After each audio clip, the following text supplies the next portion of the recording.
Thank you, Honorable Speaker, for the opportunity.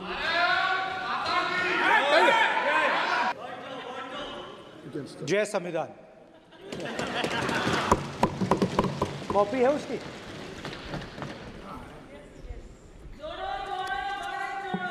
जय संविधान। इसकी हमने रक्षा की है। देश ने मिलकर संविधान की रक्षा की है और अच्छा लग रहा है अब कि हर 2-3 मिनट बीजेपी के लोग संविधान संविधान संविधान संविधान कह रहे हैं।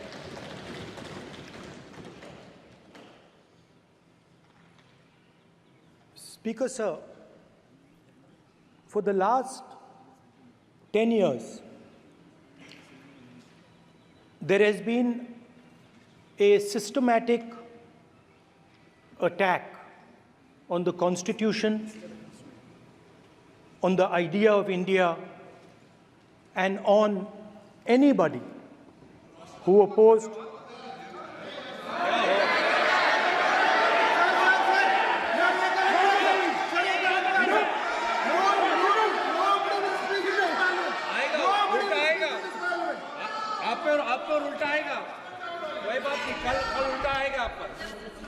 There has been just warming up right now. अभी warm up हो रहा है. तो there was a systematic, full-scale assault on the idea of India, on the Constitution, and also on millions and millions of people who resisted the ideas being proposed by the BJP, who resisted the attack on the Constitution. Many of us personally were attacked. In fact, some of our leaders are still in jail. Shame. One of our leaders has just recently been released. Another one is still in jail. And not only the opposition, but anybody who resisted the idea of concentration of power, of concentration of wealth, of aggression on the poor, of aggression on Dalits, minorities, tribals, was crushed, violently crushed. People were put in jail, people were threatened, and I myself was attacked. Sir ये संसद TV का नया format देखा है आधा ये पहले हम देखा नहीं हमने I myself was attacked by order of the government of India, by order obviously of the Prime Minister of India. 20+ cases, 2-year jail sentence, my house taken away, no problem. Shame. Relentless attack in the media, 24/7, every single day, abuse, attack, abuse, attack. Shame. And then the most enjoyable and beautiful part of it, 55 hours of interrogation by the ED. No, which I really enjoyed. Because by the end of the interrogation, the officer off camera, he switched off the camera and then he asked me, Rahul ji, you've been sitting here 55 hours. आप पत्थर जैसे हो, आप हिलते क्यों नहीं हो? मुझसे सवाल पूछा उसने. तो जब ऐसा आक्रमण होता है, when there's an attack like this on you, you obviously need refuge, you need a place, or you need ideas that defend you. So today I want to start my speech by telling my friends in the BJP and the RSS about the ideas that we used, the entire opposition used, to defend the idea of India. Where these ideas come from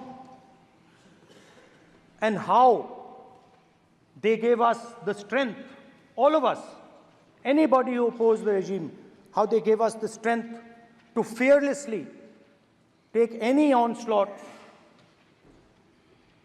that was placed before us. So I'd like to start by showing an image of our refuge. Okay? Sir Shiv ji की photo नहीं दिखा सकते sir? एक minute माननीय सदस्य। Sir Shiv ji की photo मना है सर? एक मिनट सर मना है तो रख देता हूं सर। नो एक मिनट सर क्या इस हाउस में शिव जी की फोटो दिखाना मना है? माननीय सदस्य, आप बस ये बता दीजिए माननीय सदस्य सर मना है या नहीं? कोई भी चित्र को दिखाने के तो शिव जी का चित्र नियम इस है। साधन इस हाउस में दिखाना मना है? यहाँ पे दूसरी चीजों के चित्र दिखाए जा सकते हैं मगर शिव जी का चित्र नहीं दिखा जा सकता। अगर मैं कह रहा हूं कि हमें इनसे प्रोटेक्शन मिली और मैं समझाना चाह रहा हूं कैसे प्रोटेक्शन मिली, आप मुझे चित्र नहीं दिखाने दे रहे हो। इसके बाद मेरे पास और चित्र हैं, मैं सब दिखाना चाहता था। स्पीकर सर, ये चित्र पूरे हिंदुस्तान के दिल में है, पूरा हिंदुस्तान इस चित्र को जानता है, समझता है। Everybody knows this image. Speaker sir, why I got this image is because there are certain ideas in this image that we defend, that the opposition defends. The first idea in the image that we defend is the idea of confronting our fear, of never being scared. That idea is represented in this image, which you are not allowing me to show, by a snake that is placed right near the neck of Shivji. The idea behind that is never be scared of anything that you face. In fact, Shivji places death 1 inch from his neck. And that is the spirit with which we fought when we were in the opposition. From this idea of resisting, we are still in the opposition, I know. I know that.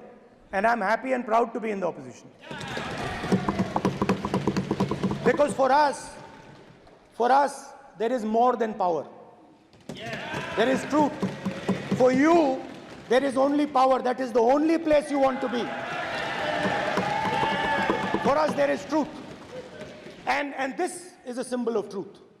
So when Shivji places the snake near his neck, what he is saying is, I will accept the truth and I will not back down from the truth, and that is what we have said. After that, a new idea emerges. And of course, I cannot show Shivji's picture, but all of you know it. Behind the left shoulder of Shivji is the Trishul. Now, I would like you to understand that there is a reason that the Trishul, a weapon, has been placed behind the left shoulder.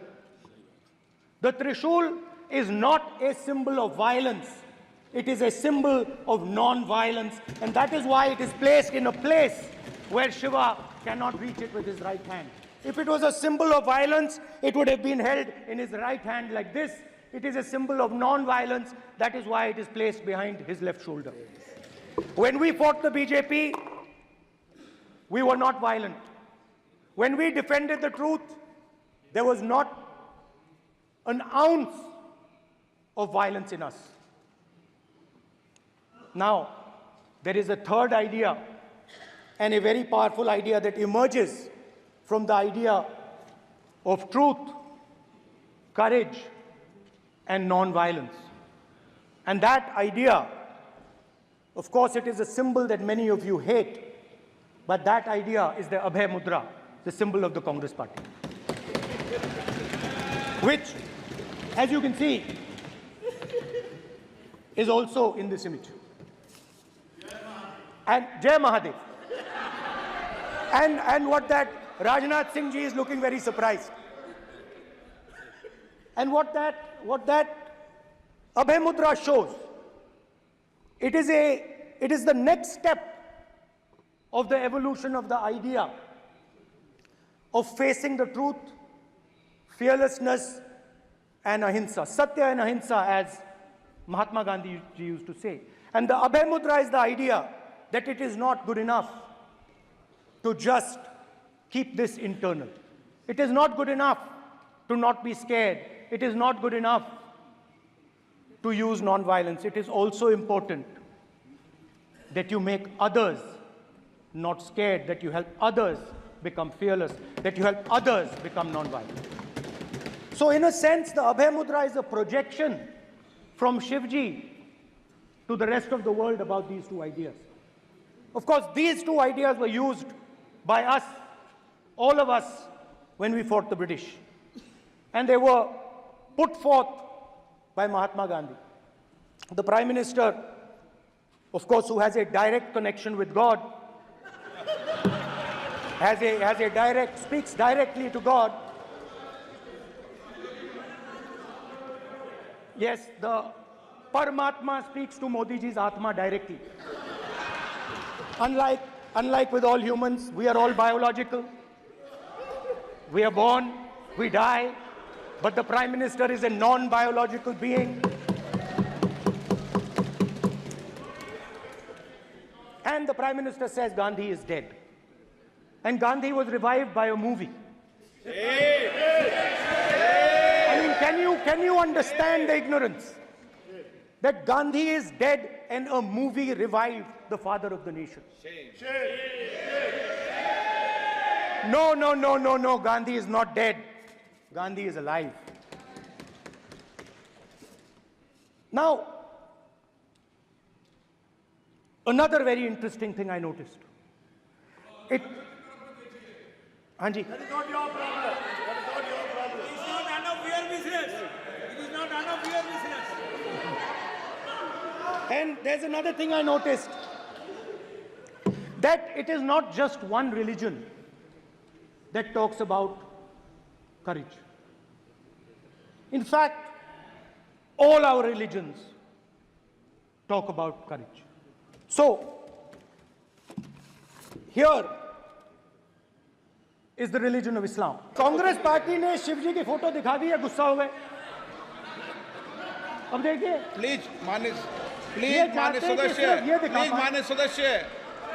मान्य सदस्य आप तो इस्लाम में भी कहा गया है, मैं पढ़ता हूं. एड्रेस इधर करें. He said, एड्रेस इधर करें मान्य सदस्य. हाँ जी, सॉरी.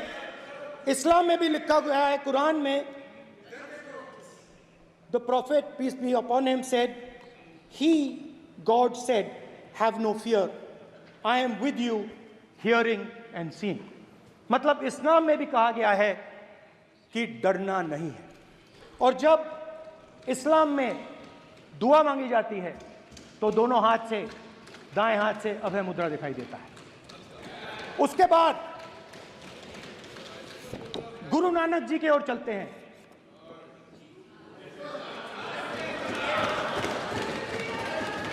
वाहेगुरु जी की फतेह, वाहेगुरु जी का खालसा. जिस धर्म पर आप हर रोज आक्रमण करते हो, गुरु नानक जी, गुरु नानक जी के चित्र में भी आपको अभय मुद्रा दिखाई देगा. गुरु नानक जी भी कहते हैं कि डरो मत, डराओ मत. और पंजाब से गुरु नानक जी मेक्का तक गए, थाईलैंड तक गए, अफगानिस्तान गए, श्रीलंका गए. किसी से हिंसा नहीं की, अहिंसा की बात की, सत्य की बात की, और किसी को उन्होंने अपनी जिंदगी में नहीं डराया. उसके बाद जीसस क्राइस्ट की इमेज देखिए, उसमें भी आपको अभय मुद्रा दिखाई देगा. जीसस क्राइस्ट की इमेज में भी अभय मुद्रा. डरो मत, डराओ मत. और जीसस क्राइस्ट ने कहा कि अगर आपको कोई थप्पड़ मारता है तो दूसरा गाल दिखा दो। उसके बाद बुद्ध भगवान, अभय मुद्रा।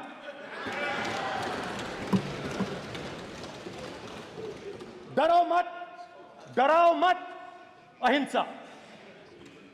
मतलब, और अंत में महावीर, डराओ मत, अभय मुद्रा।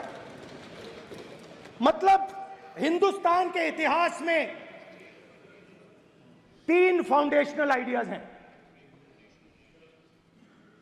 मोदी जी ने अपने भाषण में एक दिन कहा कि हिंदुस्तान ने किसी पर आक्रमण नहीं किया। उसका कारण है क्योंकि यह देश अहिंसा का देश है। यह देश डर का देश नहीं है। तो हमारे सारे के सारे महापुरुषों ने अहिंसा की बात की, डर मिटाने की बात की। डराओ मत।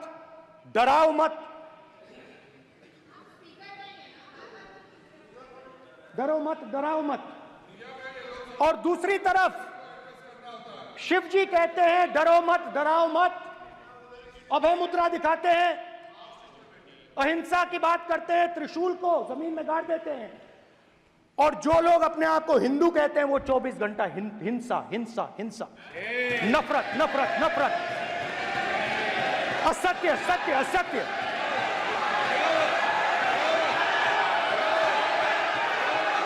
आप हिंदू हो ही नहीं।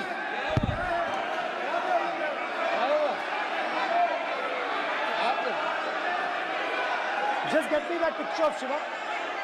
inside because of his Hindu धर्म में साफ लिखा है, सत्य के साथ खड़ा होना चाहिए, सत्य से पीछे नहीं हटना चाहिए, सत्य से नहीं डरना चाहिए।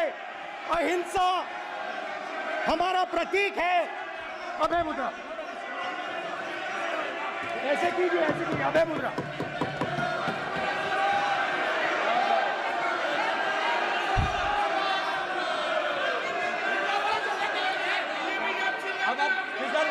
बिकॉज से कोई नहीं आएगा। Prime minister will not speak. Then Prime Minister will speak. This will happen here. If you are doing this, it will repeat again. भाई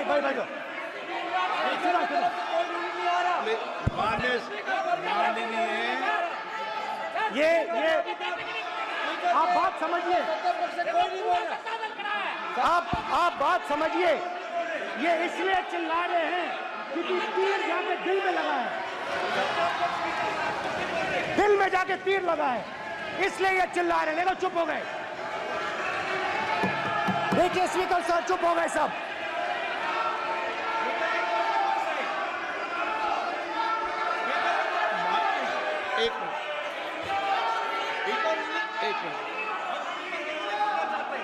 ये जो ये विषय बहुत गंभीर है। पूरे हिंदू समाज को हिंसक कहना ये गंभीर विषय है। बीजेपी को आपको नहीं, नरेंद्र मोदी जी पूरा हिंदू समाज नहीं है, बीजेपी पूरा हिंदू समाज नहीं है, आरएसएस पूरा हिंदू समाज नहीं है।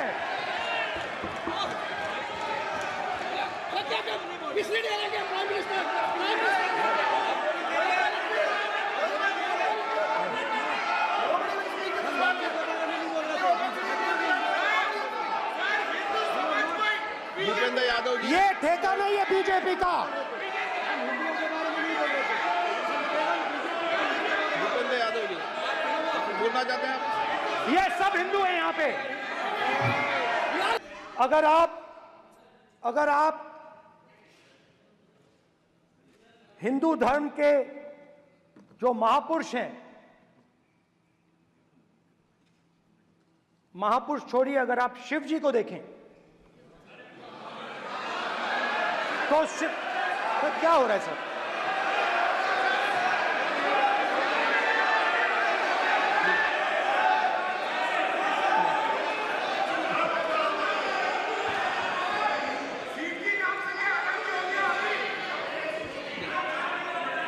अगर आप शिव जी को देखें तो उनकी इमेज से आपको पता लगता है कि हिंदू डर नहीं फैला सकता, हिंदू हिंसा नहीं फैला सकता, हिंदू नफरत नहीं फैला सकता। और बीजेपी 24 घंटा नफरत, हिंसा, नफरत, हिंसा, नफरत, हिंसा। स्पीकर सर, कहां तक इन्होंने डर फैला दिया है?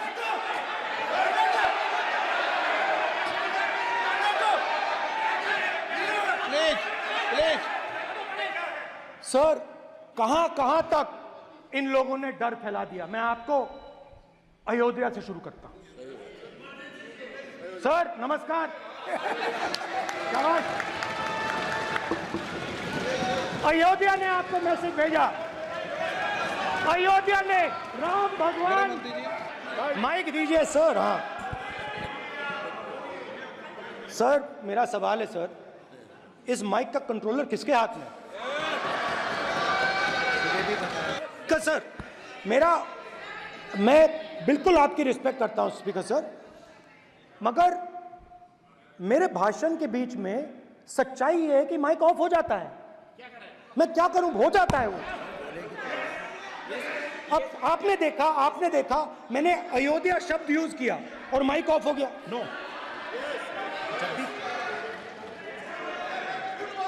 अरे ये प्रधानमंत्री मोदी जी के टाइम में आधा आधा कह आएगा क्या? तो अयोध्या ने राम भगवान की जन्मभूमि, प्लीज ब्रदर, राम भगवान की जन्मभूमि ने बीजेपी को मैसेज दिया और ये आपके सामने मैसेज बैठे हुए हैं। मैंने इनसे पूछा, कल कॉफी पी, इनसे मैंने पूछा कि बताइए ये हुआ क्या? बीजेपी ने राम मंदिर का इनॉग्रेशन किया। बोलने दीजिए। राम मंदिर का इनॉग्रेशन किया। अरे भाई आप हार गए, उसको सहन करिए। नाम बोलने की कोई जरूरत नहीं है। मैं भाषण दे रहा हूं, आप नहीं दे रहे हो। मुझे बोलना है जो बोलना है, मुझे नाम लेने की कोई जरूरत नहीं। मुझे जो बोलना है मैं बोलूंगा। तो अयोध्या ने मैसेज दिया और मैंने इनसे पूछा कि हुआ क्या, और इनका जवाब आया। मैंने उनसे पूछा कि आपको कब पता लगा कि आप अयोध्या में जीत रहे हो, और आपने कहा पहले दिन से मुझे पता था। सही बात। और मैंने कहा ये क्या हुआ? उन्होंने कहा राहुल जी, अयोध्या में एयरपोर्ट बना, अयोध्या की जनता से जमीन छीनी गई और आज तक उन्हें मुआवजा नहीं मिला है।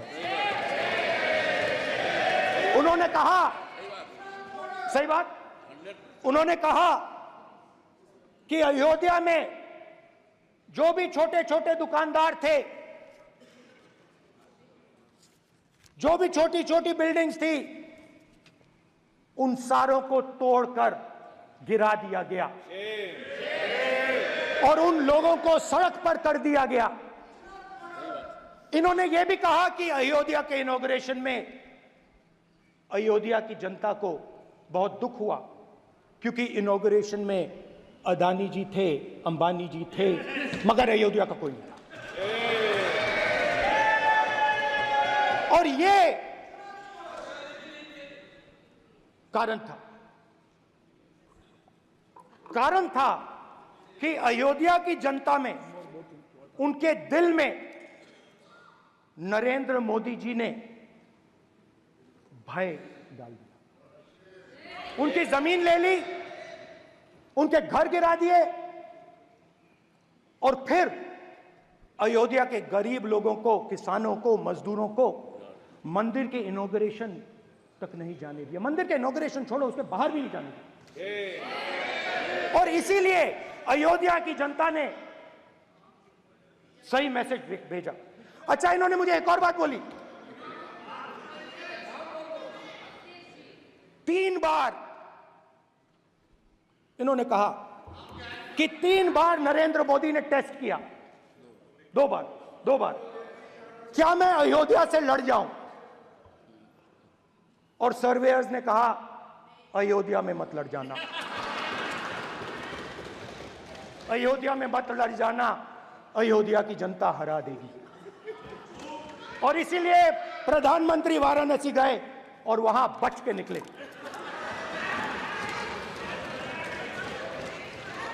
तो अयोध्या की जनता को डराया, पूरे देश को डरा दिया। मैं आपको बताता हूं, आज सुबह में आया, राजनाथ सिंह जी ने मुस्कुरा के मुझे नमस्ते की, और मोदी जी बैठे हैं, मुस्कुराहट नहीं, सीरियस, नमस्ते भी नहीं करते। कहीं मोदी जी ना देख लें, प्रॉब्लम हो जाएगी। वही कहानी गडकरी जी की है, सच्चाई है। स्पीकर सर, आपने कहा कि डिबेट प्रेसिडेंट्स एड्रेस पे होनी चाहिए। ये जो मैंने किया है, अनुराग ठाकुर जी ने अयोध्या की बात की थी, अनुराग ठाकुर जी ने सनातन धर्म पर आक्रमण की बात की थी, इसीलिए मैंने ये किया है। मैं दिखाना चाहता हूं कि अयोध्या में क्या हुआ, अयोध्या की सच्चाई क्या थी। प्रेसिडेंट्स डिबेट में उन्होंने बात उठाई थी, मैंने बात बंद की है। प्रधानमंत्री जी को अच्छी लगी अयोध्या के बाद असली लगी, डर फैलाया और ऑपोजिशन का रिस्पांस एक साथ मिलकर भारत जोड़ो यात्रा, सारे के सारे ऑपोजिशन, पूरा देश एक साथ मिलकर कन्याकुमारी से कश्मीर तक चला। और जो आपने डर फैलाया, उसके बारे में यात्रा में बहुत कुछ सुनने को मिला। अभी तक याद है, सुबह 7 बजे 7-8 बजे की बात थी, यात्रा में चल रहे थे, एक महिला आती है, हमारे साथ चलती है, मेरा हाथ पकड़ती है और घबराई हुई सी थी। तो मैंने पूछा क्या हुआ, वो मुझे कहती है मुझे मार रहा है, मुझे मार रहा है। मैंने पूछा कौन मार रहा है, कौन मार रहा है? बेटी बचाओ, बेटी की दुविधा सुनाई दे रही, बेटी का दर्द नहीं सुनना चाहते, भारत की महिलाओं का दर्द नहीं सुनना चाहते। मैंने पूछा कौन मार रहा है, कहता है मेरा पति मार रहा है। मैंने कहा क्यों? कहती है सुबह का खाना नहीं दे पाई। मैंने कहा क्यों? खरीद नहीं पाई, महंगाई है, महंगाई है, खरीद नहीं पाई, खाना नहीं पका पाई, इसलिए मुझे मार पिट रही है। मैंने कहा बहन क्या करूं, कैसे आपकी मदद करूं? कहती हैं आप कुछ मत कीजिए, आप कुछ मत कीजिए, आप सिर्फ ये बात याद रखिए कि महंगाई के कारण हिंदुस्तान में हजारों महिलाओं को सुबह पीटा जा रहा है। उसके शब्द हैं, मेरे शब्द नहीं हैं। गैस सिलेंडर, महंगाई, तो आपने गरीबों को, महिलाओं को डराने का काम किया। शिव जी कहते हैं डरो मत, डराओ मत। आपने हिंदुस्तान की महिलाओं को महंगाई से हर रोज डराया है। कुछ दिन पहले मैं पंजाब में अग्निवीर के परिवार से मिला, सुनिए, अग्निवीर के परिवार से मिला। छोटा सा घर था, छोटा सा घर था,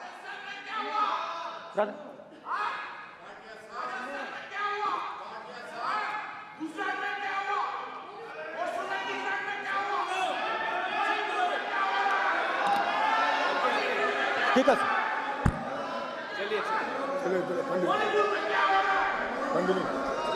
छोटे से घर में अग्निवीर शहीद हुआ, लैंडमाइन ब्लास्ट में शहीद हुआ। मैं उसे शहीद कह रहा हूं, मगर हिंदुस्तान की सरकार उसे शहीद नहीं कहती है।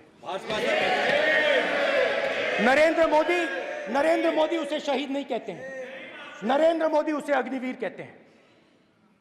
उस घर को पेंशन नहीं मिलेगी, उस घर को कॉम्पनसेशन नहीं मिलेगी, शहीद का दर्जा नहीं मिलेगा। और बेचारे बैठे हुए थे, 3 बहनें थी, एक साथ बैठी हुई थी, रो रही थी। आम जवान को पेंशन मिलेगी, जरूर दुख होगा, मगर हिंदुस्तान की सरकार आम जवान की मदद करेगी। मगर अग्निवीर को जवान नहीं कहा जा सकता। अग्निवीर यूज एंड थ्रो मजदूर है। और आप उससे कहते हो, उसको आप 6 महीने की ट्रेनिंग देते हो, 6 महीने की ट्रेनिंग देते हो। दूसरी तरफ चाइना के जवान को 5 साल की ट्रेनिंग मिलती है, राइफल लेकर उसके सामने खड़ा कर देते हो, उसके दिल में भय पैदा करते हो। एक जवान और दूसरे जवान के बीच में फूट डालते हो कि एक को पेंशन मिलेगी, एक को शहीद का दर्जा मिलेगा, दूसरे को नहीं मिलेगा, और फिर अपने आप को देशभक्त कहते हो। ये कैसे देशभक्त हैं?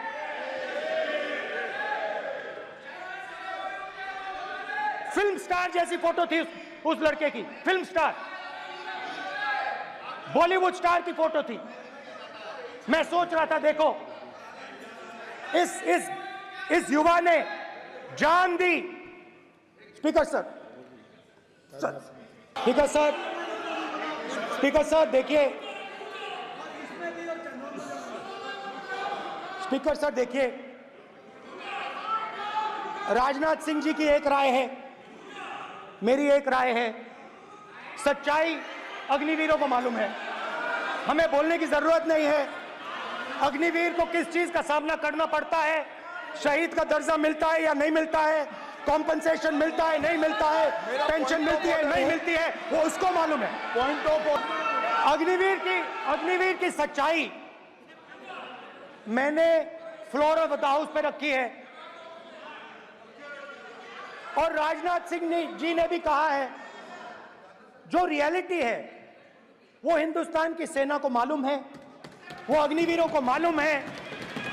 उनके कहने से या मेरे कहने से कोई फर्क नहीं पड़ता, सच्चाई तो उनको मालूम है, उनको मालूम है सच्चाई कौन बोल रहा है। स्पीकर सर, और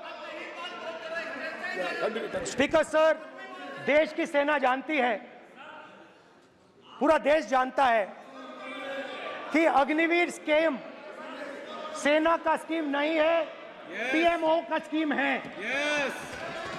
और पूरी सेना जानती है कि स्कीम प्राइम मिनिस्टर का ब्रेन चाइल्ड था, स्कीम सेना का ब्रेन चाइल्ड नहीं था। जैसे नोटबंदी की गई, वैसे ही आर्बिट्री तरीके से अध्यक्ष महोदय, आपको देखिए, सिंपल सी बात है स्पीकर सर, इनको अग्निवीर अच्छा लगता है, आप उसको रखिए, हम उसको बदल देंगे, हटा देंगे। सिंपल सी बात है, हमारी सरकार आएगी, अग्निवीर को हम हटा देंगे, क्योंकि हम सोचते हैं कि अग्निवीर सेना के खिलाफ है, जवानों के खिलाफ है, देशभक्तों के खिलाफ स्कीम है। हम इस स्कीम को नहीं चाहते।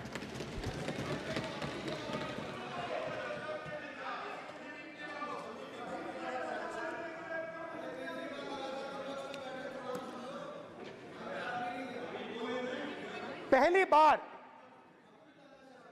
हिंदुस्तान की हिस्ट्री में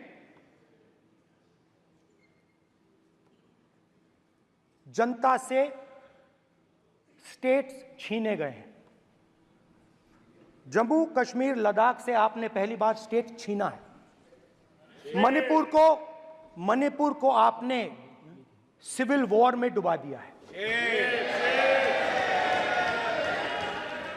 मणिपुर को आपने और आपकी योजनाओं ने, आपकी पॉलिटिक्स ने जला दिया है। और आज तक हिंदुस्तान के प्रधानमंत्री मणिपुर नहीं गए हैं। ऐसा लगता है कि मणिपुर हिंदुस्तान का प्रदेश नहीं है। प्रधानमंत्री के लिए मणिपुर स्टेट ही नहीं है। मणिपुर में सिविल वॉर हो ही नहीं रही है। और एक बार बयान दिया हमने, मतलब प्रेशर लगाया, हम गए, हमने प्रधानमंत्री से कहा एक मैसेज दे दीजिए, मणिपुर चले जाइए, जनता की वहां रक्षा कीजिए। नहीं,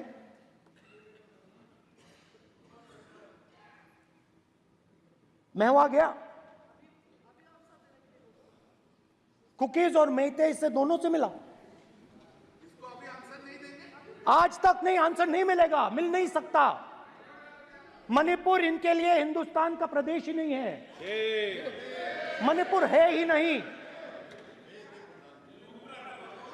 मणिपुर है ही नहीं, ना होम मिनिस्टर के लिए ना प्रधानमंत्री के लिए, है ही नहीं, एग्जिस्ट नहीं करता, वो है ही नहीं। ना प्रधानमंत्री जाएंगे बोलेंगे कुछ नहीं, जैसे कुछ नहीं हुआ वहां पे। मैं रिलीफ कैंप में गया, एक औरत कांपती हुई, रोती हुई मुझे कहती है कि मैंने अपनी आंखों के सामने, हाँ मैं औरतों की बात कर सकता हूं, एक भाई मैं कर सकता हूं, एक भाई एक कर्तव्य निभा रहा है। आप अपने संगठन में महिलाओं को नहीं डालते हो, मगर मैं औरतों की बात कर सकता हूं।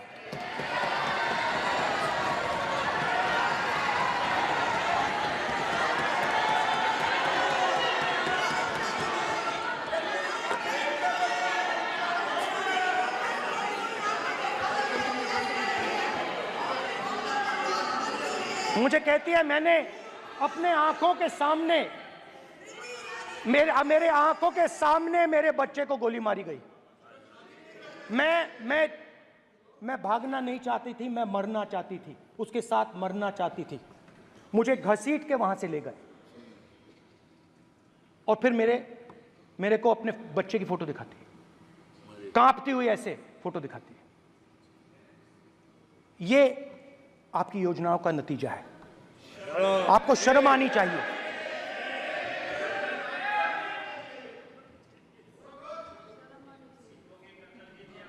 एक दिन प्रधानमंत्री 8 बजे कहते हैं,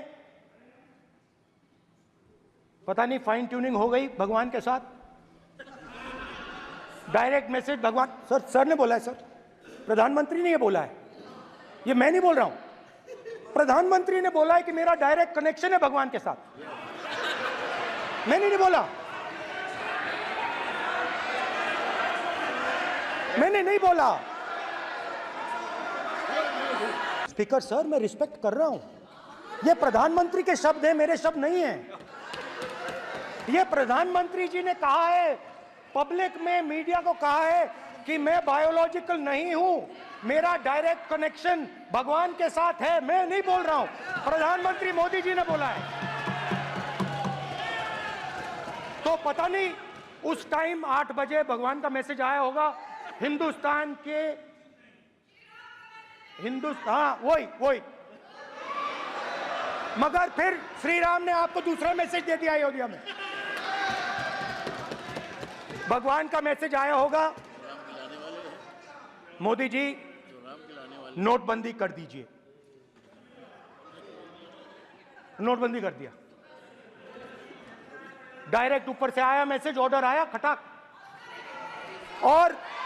और अलग अलग ऑर्डर आते हैं, अदानी जी वाला ऑर्डर आता है, बंबई एयरपोर्ट अदानी जी को ऊपर से ऑर्डर आता है, खटाखट ऑर्डर आते हैं। तो नोटबंदी कर दी। स्मॉल और मीडियम बिजनेसेस जो हैं, जो हिंदुस्तान की रोजगार की रीढ़ की हड्डी है, बैकबोन है, उड़ा दिया, खत्म कर दिया। आज नतीजा यह है कि ये जो भी करना चाहे करें, हिंदुस्तान के युवाओं को रोजगार नहीं मिल सकता। Job creation backbone is broken. Finish, खत्म। नोटबंदी की, गलत जीएसटी लागू की, उड़ा दिया। अब मैं सोचता हूं, पहले मैं सोचता था ये पता नहीं कैसे हुआ, अब मैं समझता हूं कि ये अदानी जी, अंबानी जी जैसे लोगों के लिए किया गया। ये रास्ता साफ करने का तरीका था, रास्ता साफ करने का तरीका था। इनकम टैक्स डिपार्टमेंट उनके पीछे पड़ा रहता है। जीएसटी, डिमोनेटाइजेशन, 24 घंटा उनको तंग करते हैं। उनके कैश फ्लो को रिस्ट्रिक्ट करने की कोशिश करते हैं, कैश फ्लो को क्रश करने की कोशिश करते हैं कि वो परे हट जाएं और अरबपति उनकी जगह ले लें। आप किसी भी छोटे व्यापारी से पूछ लो, किसी भी स्मॉल मीडियम बिजनेस ओनर से पूछ लो, ये आपको बता देगा। गुजरात में मैं गया, टेक्सटाइल ओनर्स के साथ मेरी बात हुई। मैंने उनसे पूछा नोटबंदी क्यों हुई, जीएसटी क्यों हुई? साफ बोला अरबपतियों की मदद करने के लिए जीएसटी और नोटबंदी की गई है। नरेंद्र मोदी जी अरबपतियों के लिए काम करते हैं, सीधी सी बात। मैं जाता रहता हूं और आपको गुजरात में हराएंगे इस बार।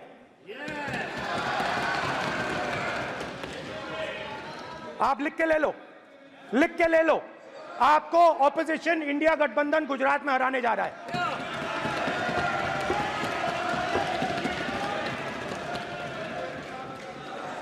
किसानों को डराने के लिए लैंड एक्विजिशन बिल जो हम लाए थे, उनकी जमीन की रक्षा करने के लिए, उनको सही कॉम्पनसेशन देने के लिए, उसको आपने खत्म कर दिया। यहां कोशिश की, कर नहीं पाए तो स्टेट्स में खत्म कर दिया। हर स्टेट में आपने खत्म कर दिया है। अगर आप जानते नहीं हो, चेक कर लो। हर स्टेट में, हर भाजपा की स्टेट में खत्म कर दिया। तो किसानों को जो हमने लैंड एक्विजिशन बिल तैयार किया था सही मुआवजा दिलाने के लिए, उसको आपने रद्द किया।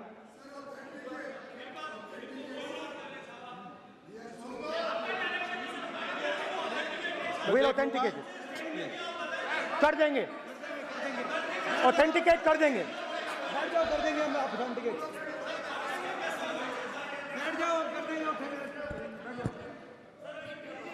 उसके बाद किसानों को डराने के लिए, याद रखिए शिव जी कहते हैं डरो मत डराओ मत। किसानों को डराने के लिए आप 3 नए कानून लाए। प्रधानमंत्री ने उनसे कहा कि ये आपके फायदे के कानून हैं। सच्चाई थी कि वो अदानी जी, अंबानी जी के फायदे के कानून थे। हिंदुस्तान के सारे किसान खड़े हो जाते हैं। आज तक सड़क ब्लॉक है। अगर आप वहां जाएंगे, आज तक आपको दिखेगा कि वो सड़क जिस पे किसान आए थे वो आज तक बंद पड़ी हुई। हरियाणा में 2 जगह किसान खड़े हो गए, कहते हैं नहीं ये हमारा नहीं है, आप हमारे से हमारी मेहनत का फल छीनना चाहते हो, हम इस बात को एक्सेप्ट नहीं करेंगे। आप उनसे बात नहीं करते, आप उनको कहते हो, आप बात नहीं करते।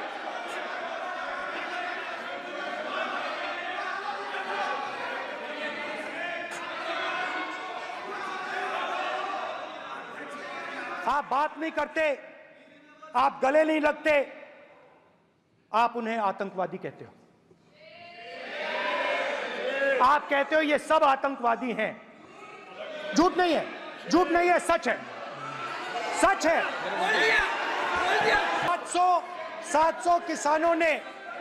700 किसान शहीद हुए। हमने इस हाउस में कहा कि किसानों के लिए मौन होना चाहिए, आपने मौन नहीं होने दिया। आपने कहा ये किसान नहीं है, आपके मुताबिक ये किसान नहीं थे, ये आतंकवादी थे। देखिए आपकी एलाई सिर हिला रही हैं, वो भी सहमत हैं, कौर जी सहमत हैं। देखिए हमारी जरूरत नहीं है, वो सहमत हैं आपसे, वो सहमत हैं। स्पीकर सर, किसानों ने मांगा क्या? स्पीकर ने किसानों ने सिर्फ ये कहा कि अगर 16 लाख करोड़ रुपए अरबपतियों का कर्जा माफ हो सकता है तो हमारा भी थोड़ा सा कर दीजिए। किसान ने यह कहा कि हर प्रोडक्ट के लिए सही प्राइस मिलती है, हमें भी एमएसपी दे दीजिए। और आप लोगों ने कहा किसान का कर्जा माफ नहीं होगा और एमएसपी नहीं मिलेगी। स्पीकर सर, एमएसपी जब मैं brother speaker sir, MSP with legal guarantee, Speaker sir. The issue is MSP with legal guarantee, not just MSP. MSP is being given. The issue is Kisans want MSP with legal guarantee, which you are not ready to give them. तो किसानों में आपने डर डाला, भय डाला, महिलाओं में महंगाई, गैस सिलेंडर, सेना में अग्निवीर, हर व्यक्ति के लिए आप लोगों ने भय का कोई ना कोई पैकेज दिया, गिफ्ट दिया, तोहफा दिया। स्टूडेंट्स की बात करते हैं। जो आप 2000 साल पहले की बात करते हो, थोड़ी सी भविष्य की भी बात कर देते हैं, इंडिया के फ्यूचर की बात कर देते हैं। रोजगार तो आपने खत्म कर दिया, नोटबंदी, जीएसटी, जो आपने स्मॉल एंड मीडियम बिजनेसेस थे उनको खत्म करके, युवाओं को आर्मी में अपॉर्चुनिटी मिलती थी, अग्निवीर उनके लिए आपने दे दिया, वो खत्म कर दिया, रास्ता ब्लॉक कर दिया। पब्लिक सेक्टर को आप प्राइवेटाइज करते हैं, वो रास्ता बंद कर दिया। और अब एक नया फैशन निकला है, नीट।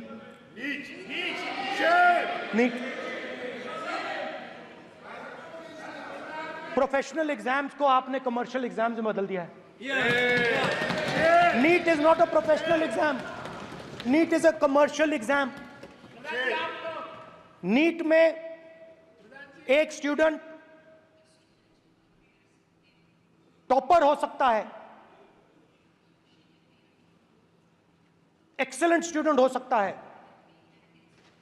मगर अगर आप उसके पास पैसा नहीं है, मेडिकल कॉलेज में नहीं जा सकता। सिंपल सी बात है। नीट का पास मार्क 22% है। वो पूरा का पूरा एग्जाम, सर एजुकेशन मिनिस्टर पूरा का पूरा एग्जाम अमीर बच्चों के लिए बनाया गया है। कोटा में पूरे के पूरे एग्जाम को आपने सेंट्रलाइज किया। हजारों करोड़ रुपए बन रहे हैं, हजारों करोड़ रुपए बन रहे हैं। और कमर्शियल पेपर जो आपने बना रखे हैं, कमर्शियल एग्जाम्स, 7 साल में 70 बार पेपर लीक। प्रेसिडेंट्स एड्रेस में ना नीट की बात होगी, ना अग्निवीर की बात होगी, ये बातें नहीं होंगी। और हमने कहा, हम स्पीकर सर, हमने कहा कि एक दिन का डिस्कशन अलाउ कर दीजिए। हम आपके साथ खड़े होकर इसको रिजॉल्व करना चाहते हैं। इंस्टीट्यूशनल फेलियर है, हम आपकी मदद करना चाहते हैं, रिजॉल्व करना चाहते हैं। सरकार कहती है नहीं, डिस्कशन नहीं होगा, भविष्य का डिस्कशन हो ही नहीं सकता।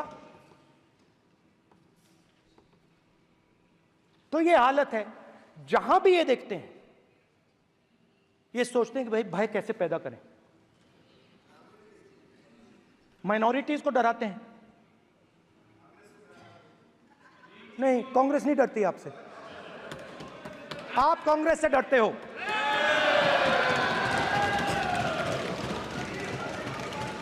हिंसा, नफरत, माइनॉरिटीज के खिलाफ, मुसलमानों के खिलाफ, सिखों के खिलाफ, क्रिश्चियंस के खिलाफ। और माइनॉरिटीज ने क्या किया? माइनॉरिटीज ने क्या किया? हर स्फीयर में हिंदुस्तान को रिप्रेजेंट करते हैं, नाम रोशन करते हैं। पत्थर जैसे हिंदुस्तान के साथ एक साथ खड़े हैं, देशभक्त हैं। और आपने सारे के सारे माइनॉरिटीज पर आक्रमण किया, उनके खिलाफ हिंसा, नफरत फैलाई।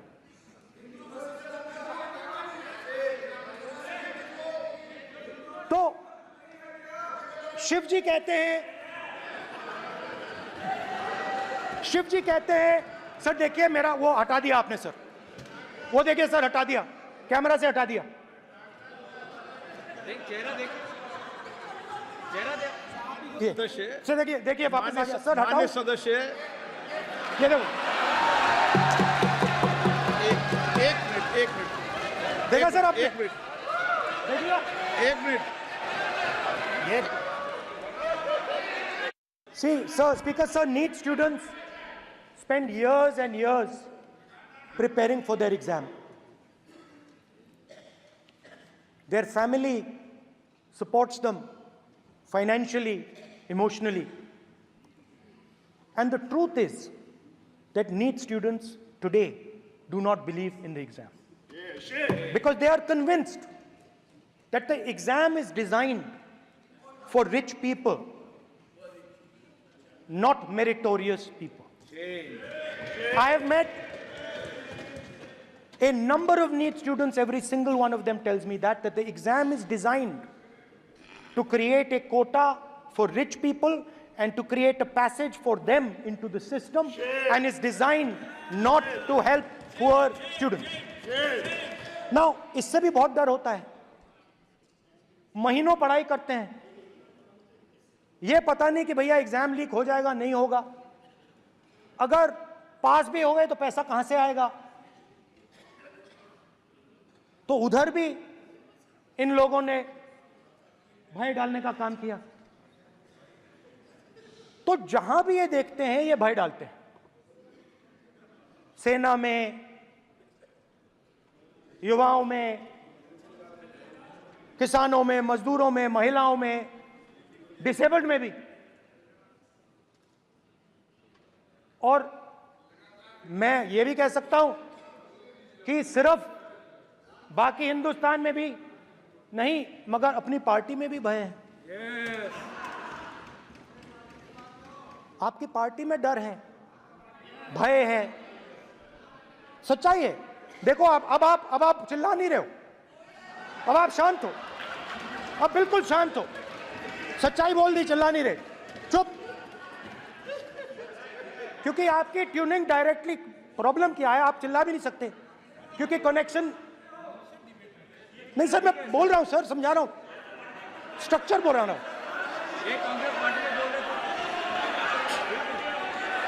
सर लोकतंत्र में पार्टी में डेमोक्रेसी होनी चाहिए। कोई भी इन पार्टियों में कोई भी आके कुछ भी कह देता है, ग्रुप ऑफ 22, 23, 24, 25 सब जो बोलना है बोल देते हैं, मगर आपकी पार्टी में भय है। सत्यमेव जयते, ना डरो ना डराओ। Sir, when I became LOP, I realized something that I had not realized before. And it's also on the lines of the principles of Shiva. It's on those same lines. And the idea was that after becoming LOP, all my personal dreams, my personal aspirations, my personal fears have to be put aside. I am now actually two people. I'm not one person. I'm a constitutional person, and my job is to be leader of the opposition, to represent all these parties equally. In fact, I don't just represent the Congress party, I represent every single party. And I have to treat every single party with love and affection. So when Hemant Soren ji is in jail or Kejriwal is in jail, it should disturb me, it should hurt me. Yes. When you unleash your agencies on these political people, it is our job to defend them. Because there is a constitutional person and an individual. And what Shivji is saying is that when you are a constitutional person, the individual should die. The individual's aspirations, the individual's dreams should die. And you should become the voice of the people. Meaning that you should have no fantasies, no dreams, nothing. The perfect public representative is one who is actually dead. That is what Shivji is saying. You understand? Now, Speaker sir. Speaker sir, now, my advice.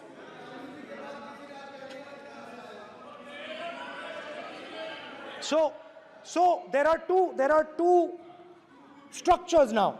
One is me as an individual, and one is me as leader of the opposition. Me as an individual, I might have my likes and dislikes. I might have my views, but me as leader of opposition have to suppress them, have to reduce them and say, now I'm the voice of the opposition. That is the idea. That is the idea of the democratic system. The people have given me a responsibility, and that responsibility should overcome my personal likes, dislikes, aspirations. Now, Speaker sir, why I'm saying this,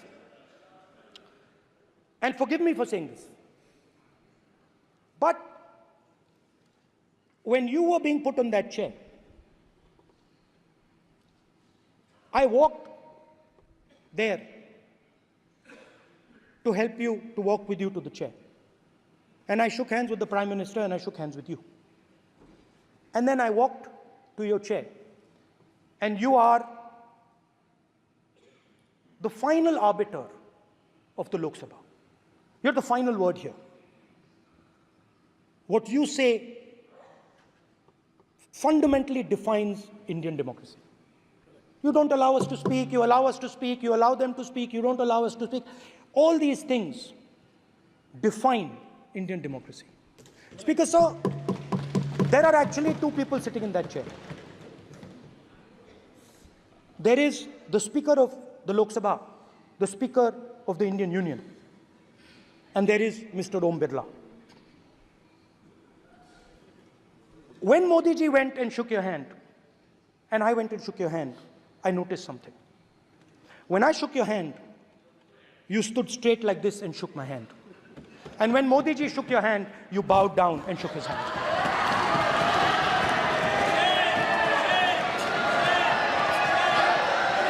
ये आसन के सामने आरोप है।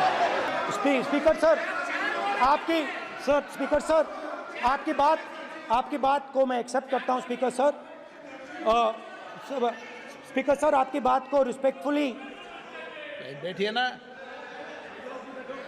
Speaker sir, मैं आपकी बात को रिस्पेक्ट करता हूं, मगर आपको कहना चाहता हूं कि इस हाउस में स्पीकर से कोई बड़ा नहीं होता। स्पीकर सबसे बड़ा है, हम सबको स्पीकर के सामने झुकना चाहिए, और मैं आपके सामने झुकूंगा, और सारा का सारा ऑपोजिशन आपके सामने झुकेगा। ये लोकतंत्र है स्पीकर सर, आप इस हाउस के लीडर हैं, आपको किसी के सामने नहीं झुकना चाहिए। कस्टोडियन है, नेता प्रधानमंत्री है, स्पीकर को आप speaker is the last word, speaker is अध्यक्ष and is the last word. अंत में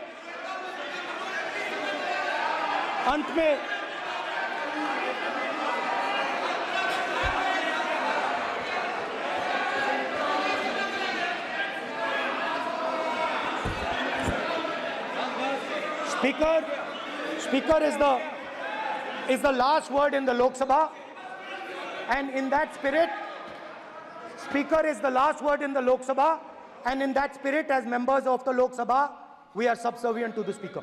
I believe that. Yes. Now, there might be people in this room who think they are not, but I think the entire opposition believes that we are subservient to you, sir. And we will listen to what you say, and we will bow in front of you. But the only thing I request, Speaker, sir, is it is important that there is fairness in this house. Yes, yes. Now, I gave a speech, Speaker, sir, and it was interrupted throughout. Yes. Now, this time is going to be taken away from my colleagues. And I think that is unfair. Finally, I'd like to say that the principles that allowed us to fight are in our traditions. Truth, courage, non-violence, and they're in all our religions. And what you have come to represent today is untruth, a complete lack of courage, and violence. And my recommendation to you, if you take it, this country has a government and you are the government. And you are, whether we like it or not, you are the government of India. Elected by the people.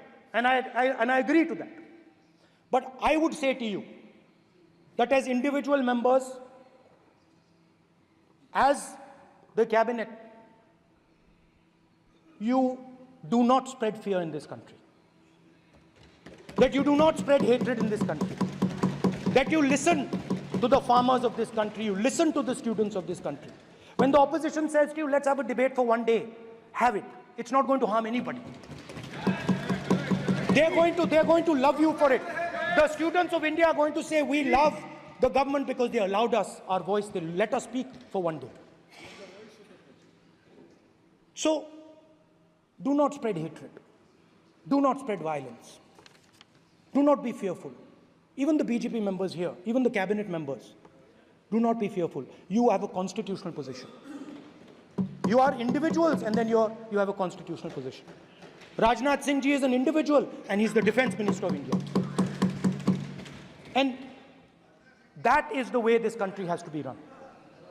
And we as the opposition, don't take us as your enemies. We are not your enemies.